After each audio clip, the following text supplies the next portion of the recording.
안녕하세요. 세상의 모든 정보를 알려드리는 세모정입니다. 의사 선생님이 그랬습니다.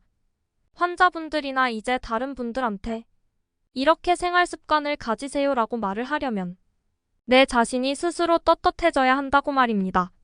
의사가 제일 안 먹는 음식 중에 하나가 가공육, 소시지, 햄 등을 볼 수 조금 있습니다. 명절 되면 엄청 선물 세트들 많이 유행하잖아요. 의사가 제일 싫어하는 선물 중에 하나가 스팸 선물 세트입니다. 왜냐하면 그걸 받으면 그냥 쓰레기가 되는 거예요. 집에 그냥 계속 쌓여서 몇 년 동안 굉장히 많이 쌓여 있어요. 어쨌든 제가 제일 싫어하는 선물 중에 하나가 스팸인데요. 왜냐하면 돈은 돈대로 되게 비싼데 몸에는 좋을 거 하나도 없는 가공육에 해당되기 때문에. 가공육은 국제암연구소에 등록이 된 1급 발암물질입니다. 가공하는 과정에서 발암물질이 나와요. 색깔이 핑크핑크할수록 안 좋은 겁니다.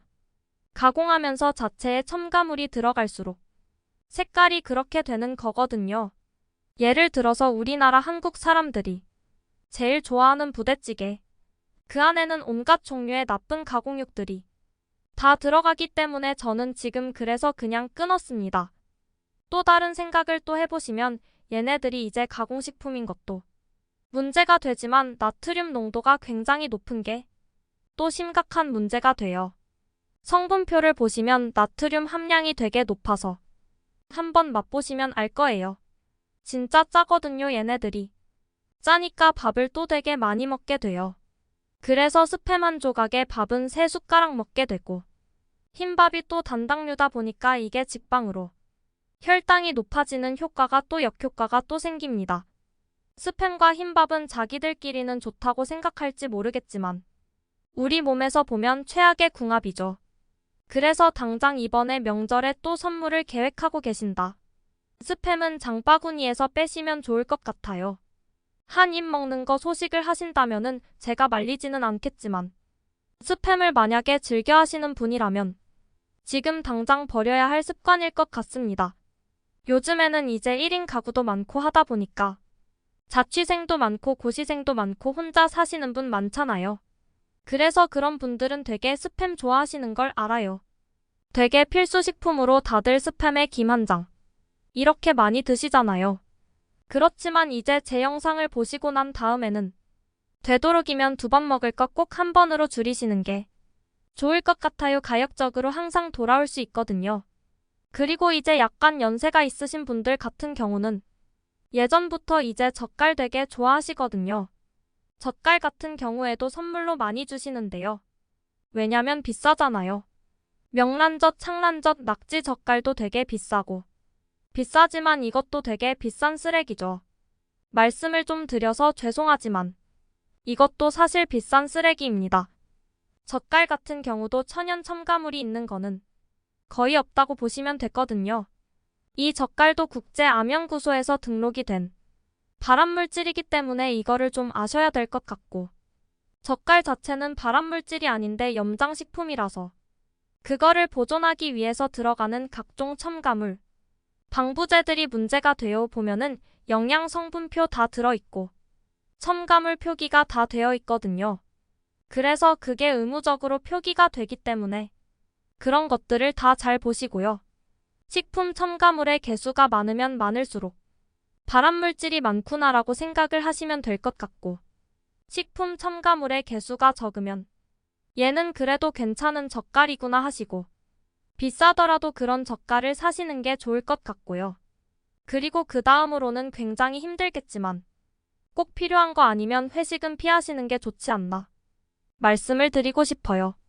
회식 문화가 굉장히 안 좋은 문화 중에 하나라고 생각을 하거든요. 다들 뭐 한 잔만 하자고 하는 게 한 잔이 몇십 잔이 되고 알코올에 대해서 굉장히 무덤덤해지게 된 그런 게 바로 회식 문화인 것 같아요. 보통은 1차로 회식 갔을 때 삼겹살. 우리나라 사람들은 삼겹살을 워낙 좋아하니까 삼겹살을 이제 다들 이제 철판에 구워서 드시는데 약간 또 삼겹살은 또 태워야 제맛이니까 항상 다들 조금씩은 태워서 드시잖아요. 그 다음 플러스 타면서 나오는 연기. 그 연기도 피부로도 다 스며들거든요. 이런 것들이 다 그냥 내 몸을 내 세포들을 하나씩 조금씩 죽이는 거다라고 생각을 하셔야 될 것 같아요. 그거랑 플러스 더불어서 호프집 가면은 뻥튀기하고 튀김 나오잖아요. 그래서 그거는 또 손이 가는 대로 계속 먹게 되니까. 아시잖아요. 다들 경험이 있으실 거예요. 저도 그랬고 튀긴 음식들은 일단 트랜스 지방이라고 들어보셨을 거거든요. 그래서 그 트랜스 지방이 되게 몸에 안 좋은 게 걔네들이 우리 몸 안에 들어오면 혈관 속에 축적이 되는 거죠. 그래서 우리가 음식을 살 때 보면은 그 식품 첨가물의 표기상에 트랜스 지방이 의무적으로 표시가 되어 있거든요. 그게 말 그대로 독성물질이라고 생각하셔야 돼요. 트랜스 지방이 으면 많을수록 혈관에 축적이 되어가지고 쌓여가지고 말 그대로 우리 혈관이 막히면 어떻게 되겠어요? 세포들이 혈액 공급, 산소 공급을 못 받으니까 다들 죽어나가는 거죠. 그래서 혈액순환이 원활하게 안 돼서, 즉 나아가서는 심혈관계 질환, 다 이제 연관이 된다고 보시면 됩니다. 이 회식 문화는 정말 안 좋은 음식들의 총결산인 것 같습니다. 그래서 저는 가능하면 회식은 정말 필요한 거 아니면 빠져라 말씀드리고 싶어요. 하루에 한 잔 정도는 괜찮다고 말하는 분이 계신데 엄밀히 말하면 술은 한 잔도 안 좋습니다. 우리나라가 워낙에 음주 문화에 관대한 게 굉장히 심각한 문제예요. 술에 대해서 너무 관대한 걸 제가 느끼거든요. 사실은 이게 따지고 보면은 2018년도에 란셋이라고. 거기서는 한 잔도 안전하지 않다. 제일 안전한 것은 0잔이다. 이렇게 말을 해줬는데 한 잔은 괜찮다. 이게 저는 사실 우리나라의 술 문화 때문에 억지로 나온 거라고 생각을 해요. 사실 엄밀히 말해서는 입도 대면 안 돼요. 그래서 와인도 그게 이런 말도 있잖아요. 프렌치 패러독스라고. 프랑스 사람들은 와인을 그렇게 많이 마시는데 심혈관계 질환이나 사망률이 낮다. 알고 보니까 얘네들이 적포도주를 많이 마셔서 프랑스 사람들이 건강하다 이런 게 있는데요. 사실 이것도 아니라고 판명이 됐어요. 적포도주 되게 많이 마시긴 하는 것도 사실인데 사실 알고 봤더니 프랑스 사람들이 채소하고 야채를 되게 많이 먹어서 그게 상쇄가 돼서 그랬던 거지. 그게 아니었던 거예요. 그러니까 술은 술이었던 겁니다. 그래서 와인은 한 잔도 괜찮다 뻥이라고 보시면 돼요. 저는 그래서 개인적으로 저희 채널을 보시는 분들을 위해서라면 한 방울도 안 좋다고 말씀을 드리고 싶고요. 만약에 내가 그게 없으면 나 정말 스트레스 받아 죽을 것 같다. 나는 정말 애주가다. 그걸로 인한 스트레스가 크다면 한 잔 드셔도 됩니다. 한 잔은 드세요. 그 이상은 좀 참으시고 냉수 마시고 속 차리시면 좋으실 것 같습니다. 그리고 탄산음료, 특히 설탕이 들어간 음료수 자체는 독이라고 생각을 하셔야 돼요. 사실 저도 이제 이렇게 말을 하지만 아주 드물게 예외적으로 저는 피자 먹을 때는 그래도 콜라를 마셔야 됐거든요. 이때는 또 예외가 또 생겨요. 이거는 어쩔 수 없는 게 그게 아니면 맛이 없더라고요. 그때 말고는 절대 쳐다도 안 보는데 설탕이 워낙 많다 보니까 이 설탕 자체는 우리나라가 또 되게 관대한 게 단 거에 대해 관대한 문화가 또 있어요. 그래서 안타깝지만 예전에도 이제 TV에 요리 유명하신 분도 설탕 되게 좋아하시잖아요. 들이붓고 막 이런 거 속이 막 저는 그것보다 쓰리더라고요. 거기에 더불어서 점점 탕후루라고 과일을 꼬치에 해가지고 완전히 설탕 코팅을 해가지고 줄 서서까지 먹는다더라. 이런 소문을 들었는데 저는 그걸 보면서 안 그래도 과일도 단데 왜 굳이 또 설탕으로 코팅을 또 해서 저렇게 먹는 건지 도저히 이해가 안 가고 탕후루 먹고 난 다음에 그 다음에 커피 전문점 달달한 거 또 음료수 또 마신대요. 설탕 덩어리를 들이붓는 거죠. 그거를 되게 경계하셔야 될 것 같아요. 여기서 보시는 학부모님이 계시면 우리 아이가 오늘은 도대체 뭘 먹었나 한번 체크하시는 게 좋을 것 같은 생각이 들어요. 어릴 때부터 이렇게 단 거를 많이 먹으면 그 맛에 또 둔감해져요. 단 거가 익숙해지기 때문에 역치가 계속 올라간단 말이에요. 그래서 똑같은 양을 먹어도 예전에 먹었던 양보다 더 단 걸 먹어야 되고 그러다 보면 만성적으로 혈당이 고혈당으로 되고 나쁜 것들이 다 모여든다.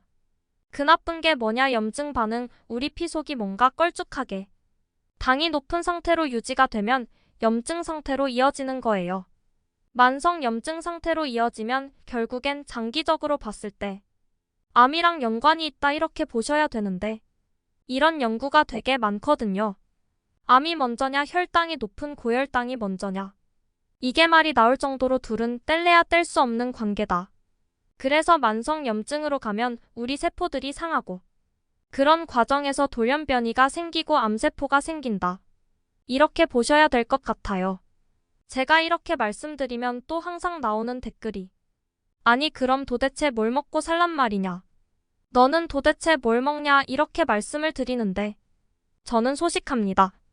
그래서 국제암연구소에서 말씀드리는 발암물질들 같은 경우는 그 물질 자체에 대해서 연구를 한 거고요. 그것들의 노출량에 대해서 연구를 한 건 아니에요. 그래서 이런 것들이 정말 너무 많이 먹고 싶다. 그러면 조금씩 드시면 돼요.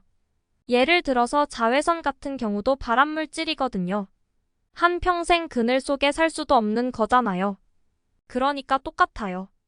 그래서 이거를 적당히 피하면서 선크림을 바른다든지 이런 식으로 피하면서 즐기면서 사면 되는 거라서 발암물질이라고 등록이 돼 있어도 그걸 알지만 내가 그걸 알므로써 이것이 나쁜 거는 알고 있는 상태에서 먹는 거랑 모르면서 먹는 거랑은 큰 차이가 나요. 그래서 조금씩 줄여나가는 겁니다. 이렇게 따지면 현대사회에서 어떻게 살아남느냐? 지극히 공감을 하고요. 저도 굉장히 노력을 하고 있어요. 아까 말씀드렸듯이 콜라를 아예 안 먹는 건 아니고 피자 먹을 때 한 모금 먹거든요. 그래서 이런 식으로 소식을 하시면 돼요. 이게 항상 이 발암물질이라고 되어 있지만 김치도 발암물질이지만 다 먹잖아요. 그러면 조금만 드시면 되는 거예요. 그러니까 이게 노출량과 비례해서 그만큼 위험도가 올라가기 때문에 소식을 하신다. 생각을 하시고 하지만 되도록이면 적게 드시고 되도록이면 좋은 거를 많이 드시면 될 것 같습니다.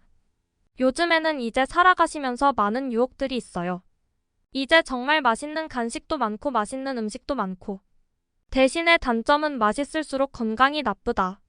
이런 건데 이거를 이제 항상 알고 계셔야 될 것 같습니다. 엄밀히 따지면 저도 싫어하지 않아요. 하지만 제가 피하는 음식이거든요. 우리 시청자분들도 그런 거를 항상 마음에 리마인드를 좀 하셔야 될 것 같습니다. 천천히 줄여나가시는 게 제일 좋을 것 같고요. 그렇게 되시면 그 다음에는 언제 어느 때나 건강검진을 받아도 자신만만하고 내 몸에 숨겨져 있는 병이 있지 않나 이런 불안감도 사라지는 것을 아마 발견하게 되실 것 같습니다. 그래서 항상 기본적인 베이스는 건강한 식습관과 생활습관입니다. 그래서 건강한 습관을 가지시면 내 몸에 암이 생기지 않았을까 이런 걱정은 안 하실 것 같아요. 이상 세상의 모든 정보를 알려드리는 세모정이었습니다. 끝까지 시청해주셔서 감사합니다. 구독과 좋아요 알림 설정은 사랑입니다. 헤헤.